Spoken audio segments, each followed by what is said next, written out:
அனைவருக்கும் வணக்கம். நமது ஜோதிடமும் மானுடமும் யூடியூப் சேனலில் இருந்து ஜோதிடர் காலவனா. பொதுவாக நம்மகிட்ட ஜாதகம் பார்க்க வர நிறைய பேர் சொல்கிறது, இதுக்கு முந்தைய ஒரு ஜோசியத்தை பார்த்தோம், அவர் பரிகாரம் சொன்னார், ஆனால் சொன்ன மாதிரி நடக்கலை அப்படின்ற மாதிரி நம்மகிட்டே சொல்லுவாங்க. நம்ம அவங்க ஜாதகத்தை பார்க்குறப்போ முதல்ல சொன்ன ஜோசியர் பெரும்பாலும் சரியாகவே இருக்கும், அந்த பரிகாரம் சொன்ன விதமும் சரியாகவே இருக்கும்.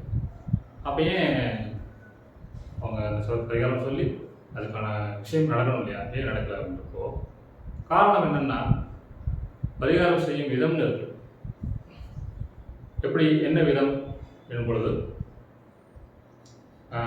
தனக்கு தேவையான ஒன்றை நாம் பெறுவதற்காக ஒரு முயற்சி எடுக்கிறோம்னா அதுக்கான கவனம் ஈடுபாடு வேண்டும்.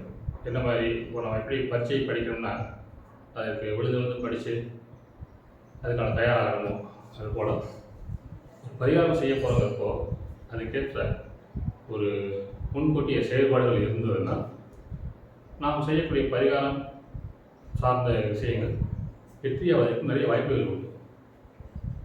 என்ன நம்ம பண்ணுறோம் அப்படின்னா, இதை அவங்க அந்த ஜோசியர் சொல்லியிருப்பாங்களா இல்லை பொதுவாக அந்த ஜோசியர் சொல்லாமல் விட்டாங்களா அப்படின்னா, ஜோதிடர் இதெல்லாம் சொல்வது பரிகாரத்தை செய் என்று சொல்வார்கள். சில பேர் நெருக்கமானவன்னா நம்ம சொல்ல முடியாது, குடும்ப டாக்டர் மாதிரி குடும்ப ஜோதிடர் மாதிரிலாம் சில பேர் இருப்பாங்க.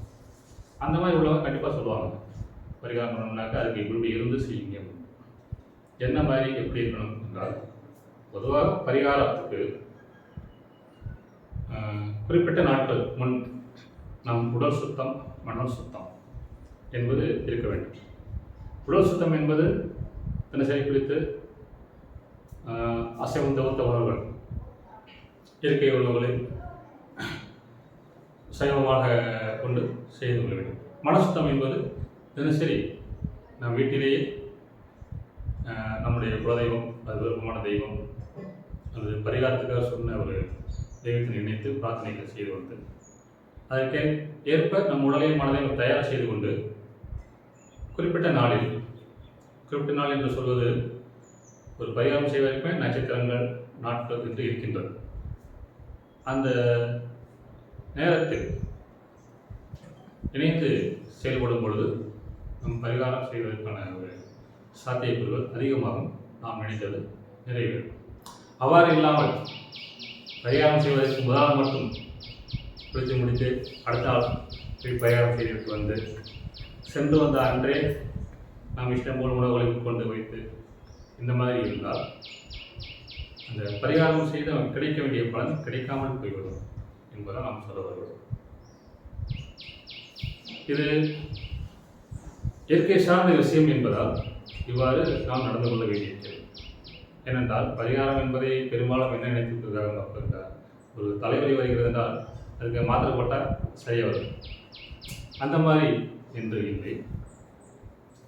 நமக்கான உடல் மனம் சார்ந்ததோ இயற்கையும் சேர்ந்து நம்மோடு செயல்பட வேண்டும் என்பொழுது அதற்கான முன்னேற்பாடுகளாக நாம் செயல்பட்டால் பரிகாரம் என்பது நமக்கு நிச்சயம் பலன் தரும் ஒன்றாகவே இருக்கும். நன்றி நண்பர்களே.